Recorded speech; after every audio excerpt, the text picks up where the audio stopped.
ये कहानी है एक आदमी की जो एक गांव में रहता था। उस गांव के सारे लोग उसे पागल पागल कहते थे। उस पागल आदमी के पास एक ऐसी शक्ति थी, जब भी वो नाचता था तो उसके नाचने से बारिश हो जाया करती थी। ये बात उस गांव के सारे लोगों को पता था।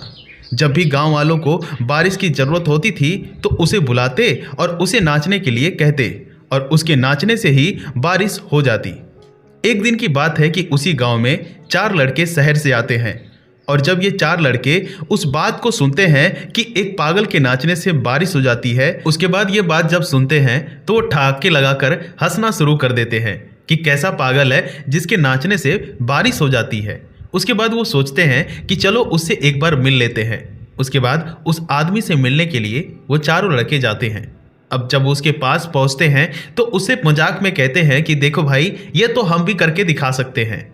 उसके बाद कुछ दिन बीतता है। वहीं पर एक जगह पर सारे गांव के लोग इकट्ठा होते हैं, और उसके बाद ये 4 लड़के नाचना शुरू करते हैं।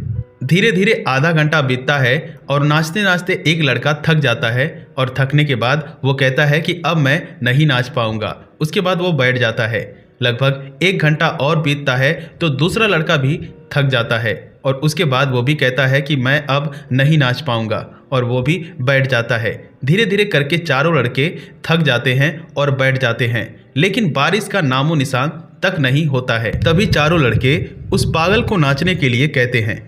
जब वो पागल नाचना शुरू करता है, लगभग 1 घंटा बीतता है, 2 घंटा बीतता है। धीरे धीरे नाचते नाचते शाम हो जाती है। जब शाम होती है तो अचानक से बादल गरजने लगता है, और बिजली कड़कने लगती है, और बारिश झमाझम होने लगती है। ये मंजर देखकर वो चारों लड़के अचंभा हो जाते हैं, और वो ये सोचते हैं कि आखिर में इन्होंने ऐसा कैसे कर दिखाया।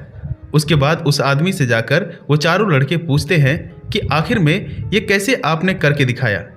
तब वो व्यक्ति कहता है कि मैं सिर्फ 2 बातें ध्यान में रखता हूँ। पहली बात यह है, मैं इस बात पर इतना यकीन करता हूँ कि मेरे नाचने से बारिश होगी ही होगी, और दूसरी बात यह है कि मैं तब तक नाचता हूँ जब तक बारिश नहीं हो जाती। उस पागल आदमी ने इन चारों लड़कों को जिंदगी की वो बात सिखा दी जो कि आज तक इन्हें कोई नहीं सिखा पाया था। इस कहानी से हमें यही सीख मिलती है कि अपने काम में तब तक लगे रह जाओ जब तक उस काम में कामयाब ना हो जाओ। जैसे राइट ब्रदर्स, वो तब तक अपने काम में लगे रहे जब तक उन्होंने अपने काम में कामयाबी हासिल नहीं कर ली। उन्होंने हजारों एक्सपेरिमेंट किया, वो फेल रहे अपने एरोप्लेन बनाने में, लेकिन एक दिन ऐसा आया कि उन्होंने कर दिखाया, और एक दिन एरोप्लेन बनाकर उन्होंने हवा में उड़ा दिया, और आज हम उन्हीं की बदौलत हवा में उड़ पाते हैं। अगर वो भी थक कर हार मानकर बैठ जाते तो आज दुनिया में एरोप्लेन नहीं होता। अगर इस कहानी से आपको कुछ भी सीखने को मिला हो तो इस चैनल को सब्सक्राइब जरूर करिएगा, ताकि हमें मोटिवेशन मिल सके और हम इसी तरीके की वीडियोस आगे भी बना सके। अगर आपको वीडियो पसंद आया तो वीडियो को लाइक करिएगा, ताकि यूट्यूब बहुत सारे लोगों तक पहुंचा सके और इस वीडियो को ज़्यादा से ज़्यादा शेयर किया जा सके। मिलते हैं अगली वीडियो में कुछ नया लेकर। तब तक के लिए जय हिंद, जय भारत।